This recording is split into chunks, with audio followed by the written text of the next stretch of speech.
This is the plaintiff, Rochelle Ascona. She says she went to contract with the defendant and rented her catering hall for a wedding reception. A month later, the woman tells her she's having problems with the city and is going to move her party to another location. Well, that room was in the basement. She didn't like it at all, and when she asked for her deposit back, the defendant refused. This is an outrage, and she's here suing for the return of her hard-earned $1,500.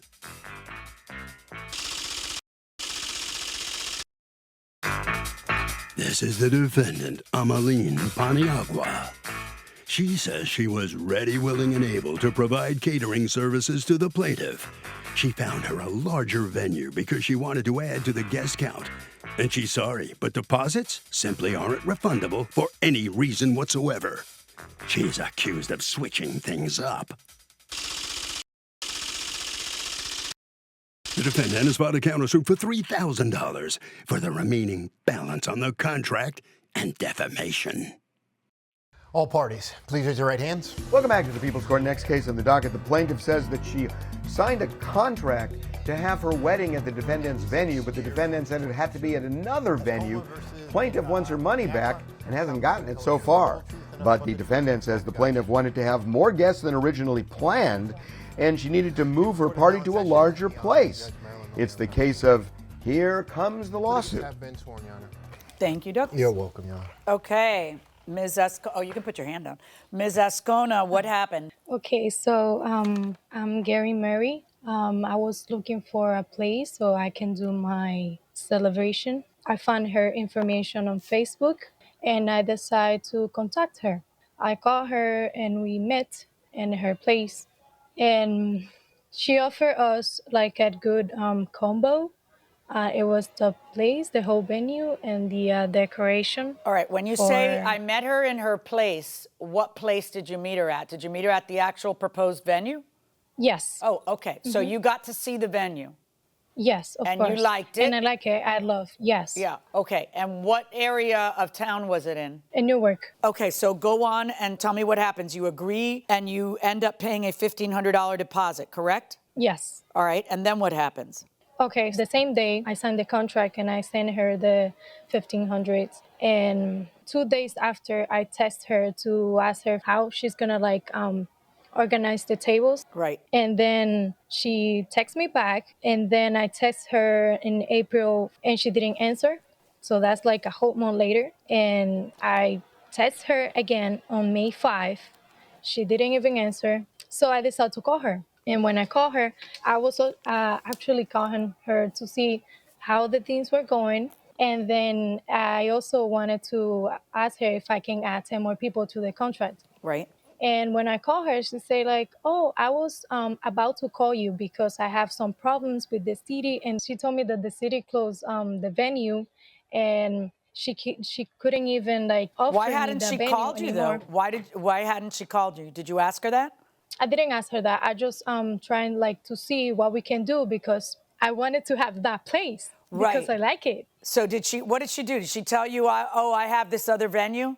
Yes, she told me oh, I found another venue. It's in Montclair, and I told her, okay, so send me the location, send me the pictures so I can see it, so I can show it to my mom and my fiance, so we make a decision. Right. And she sent me the pictures and the location, but the place was 40 minutes away from the actual one. Oh, really? 40 minutes?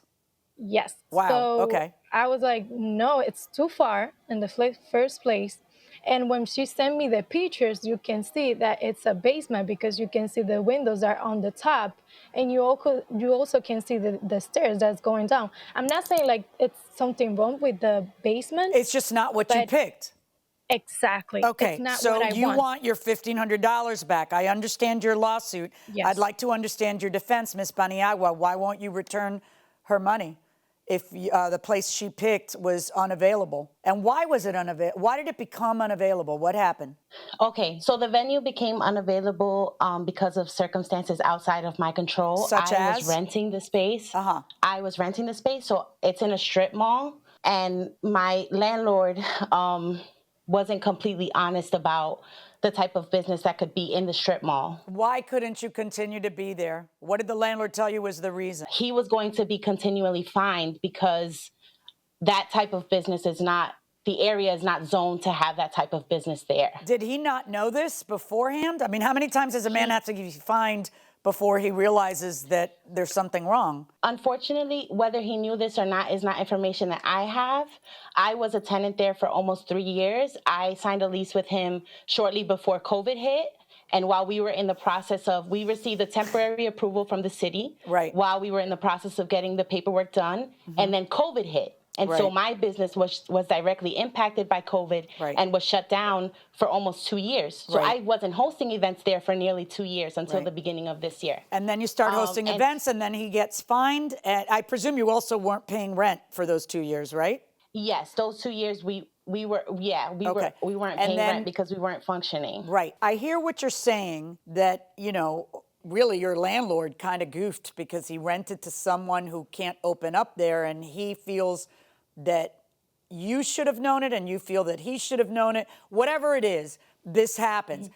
I don't know if it's outside of your control, if you don't know whether you can open up a business in a certain zone, or outside of your landlord's control. I know the one person who it's not in their control is the person who you rented the place to. So you move Absolutely. and you offer her a venue that's 40 minutes away?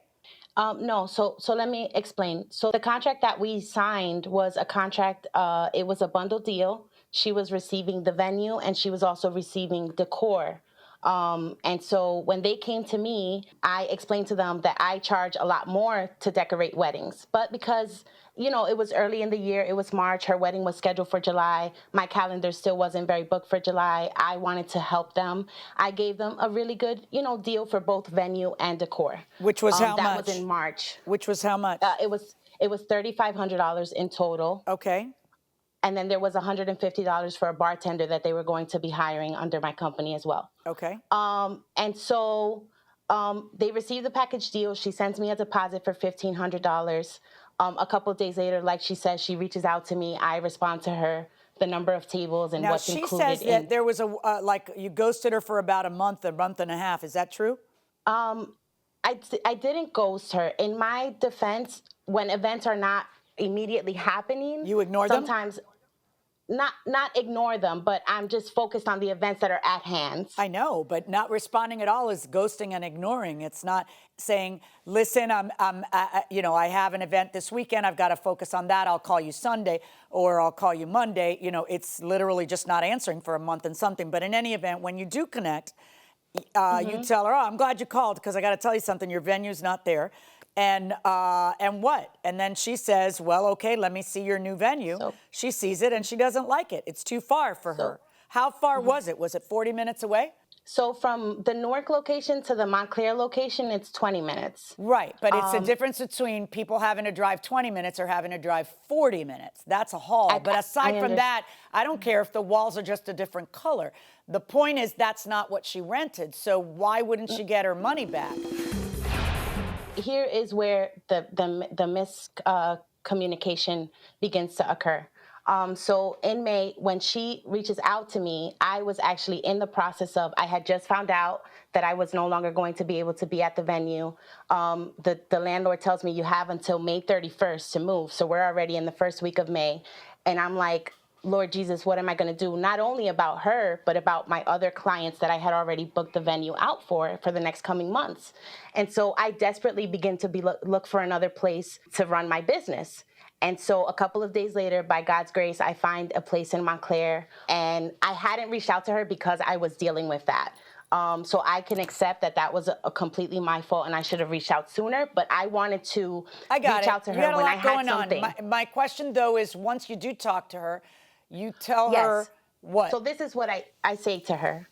I say to her, hey, I'm sorry I hadn't reached out. I'm glad that you're reaching out because this is the situation. Unfortunately, I don't have the venue.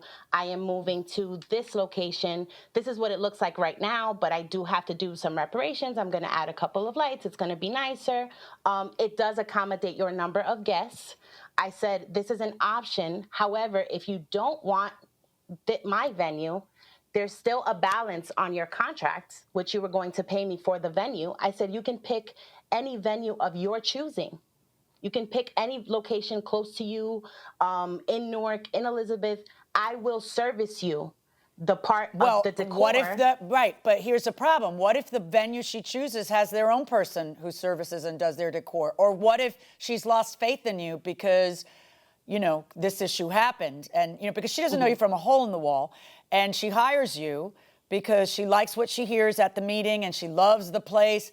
And how do you know how much of what she picked had to do with the place? So, like you said, it was a package deal and you're breaching the contract, but then she wants her money back and you're like, no refunds, read the contract. But the contract doesn't just work for you, it works for her too, right? Exactly. So you have a counterclaim against her for $3,000. What is that for? So she and I were communicating. She tells me that the venue, she did think the venue was nice, but she was actually reaching out to me to add more people to the contract. So initially, she didn't tell me that she disliked the venue. They never even came to see the venue in person, which was also an alternative, but they never came to see the space in person. Yeah, they didn't really have to. The space, by the way, she said the space was beautiful, it was fine, that would do. It's just that it's an additional 20 minutes away, so it's now 40 minutes away. That's a difference. That's a big difference. But I don't even care if it's next door. It's a difference. Like if I rent a venue, you give me that venue. And if you're shoving something else down my throat, please, it's very hard for you to say, I'm going to pick and choose what I want enforced in the contract. You're the one who's breaching it because it's not the place you rented. So I said to her, the remaining balance that's on the contract, instead of you paying me for a venue. Right. No, I understand that. That would be something that would work out for you if she picked it, if she said, yeah. But what if she doesn't want to because she no longer trusts you or because whatever? I want that severely limits what venues I can choose. There are many venues that make you use their own cooks. So that could be an issue. So in any event, what was it you told her when she suggested that to you, Ms. Ascona? She didn't even give me the option to me to say like, yes, I want this place or I don't want it. She just say like, oh, here's the contract and you have to do the contract because you can break the contract. Right. And I was like, but you have to give me the option if I want that place or if I don't want it. Right. The option. Okay. Because you're changing the whole thing. Right. I understand that. Say, like, but did she ever tell you, okay, pick your own venue and I'll do the catering and the decorating? Did she offer you that? Yes, she offered to my mom, and she sent me a list of what she's going to include in the thing. But anyway, if she do it that way, it's going to be more expensive because I have to look for another venue. I have to look for chairs. I have to look for tables. I have to look for everything else. It's not going to work because I'm paying her $1,800 and just for the decoration is too much. Right. Okay. Plus the venue, plus the chairs, plus the food, because she's not doing the food. She's just doing the decoration. Here's the deal, Ms. Paniagua. I'm sorry because I know that this was difficult for you. And I understand that maybe you entrusted the landlord with knowing whether or not your business would be legal there. I'm sure the landlord thinks that he entrusted you with whether or not the business would be legal there. Either way, Ms. Ascona gave you $1,500 in order to have her wedding there, and you're the one who breached, and you have to return her money. You don't get to offer solutions that work for you but don't work for her. She doesn't have to accept that. So I am ordering you to return the $1,500, and then, oh, by the way, you're suing for the remaining of the contract, which of course you're not going to get for the reasons I just said, but also for defamation. How did she defame you? So shortly after speaking with Ms. Ascona, she stopped communicating with me and her mother took over, basically attacking me and saying, we want our money back. We don't trust you. That's not attacking you. That's we want our money back. We don't trust you.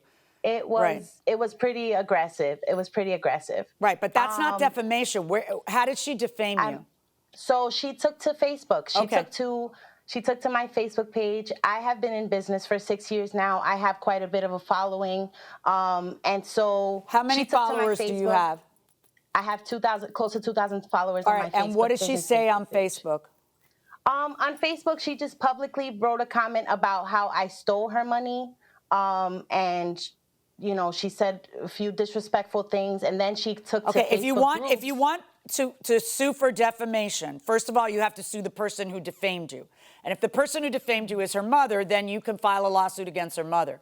But if you don't tell me what she said, I can't even tell you whether a judge is going to find that to be defamation.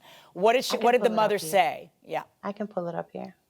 Okay, so she's basically, there's not one thing she's saying other than that you need to return my $1,500 and that you've got a lot of nerve because descaradamente you say that oh, by the way, I'm just moving your wedding to Montclair, and that's not okay because some guests won't drive that amount of time, and now people won't show up at the wedding, and that's not up to you, it's up to my daughter, and return her money. What's wrong with that? They're right, you're wrong.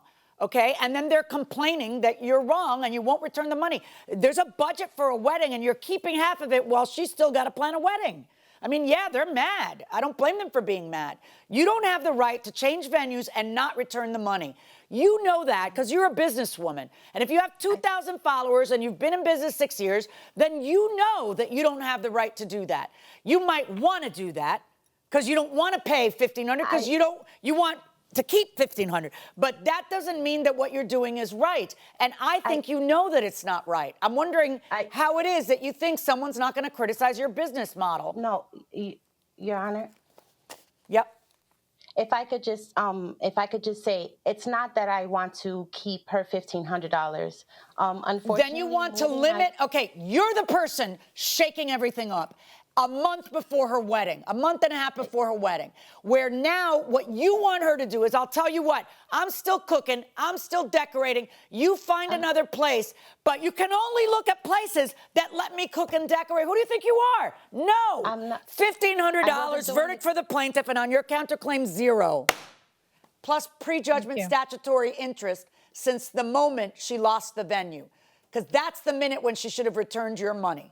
Okay, and of course your court costs. So no question about it, the plaintiff prevails. She's going to get her money back. Ms. Paniagua, let me ask you something. Don't you feel bad? She's got to pay for another place, and you're sitting on $1,500 of the money that she needs right now? I mean, it's kind of tough. I feel bad. I've always felt bad, but I'm not sitting on $1,500. I had to do what I needed to do to move my business, and so, it is what it is. Let me talk to you, Ms. Azcona. So are you okay now? I mean, you found the place. Do you think the wedding's going to be able to come off all right? I hope so, because I've been getting crazy all these days with all the stress and everything, looking for everything. But I think it's going to come out good. Thank God. All right, Harvey. Amazing. What do you think? So, Doug, here's the controlling principle in this case, that if there is a substitution, the substitution has to be reasonable. That is subjective, but in this case, the judge bought what the plaintiff was selling. Why are people who loan money bound by usury laws, but payday loans and title loans can charge 900% plus? You hear that type of an interest rate and you go, oh my God, it sounds so outrageous. But really, a payday loan is just an advance on a future paycheck, typically, where I need a 2-week loan. I need $100. I'm going to pay the payday lender $115 in 2 weeks, or whatever it might be. And they do provide a service. They're proper and lawful in about 35 states, I think, 36 states. A few states have banned them.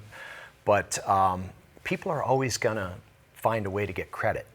And if the payday lender won't provide it, the loan shark will on the street. And if you don't pay back the loan shark... But why is it that the loan shark is violating the law but not the payday lender? Because the payday lender won't break your legs if you don't pay back.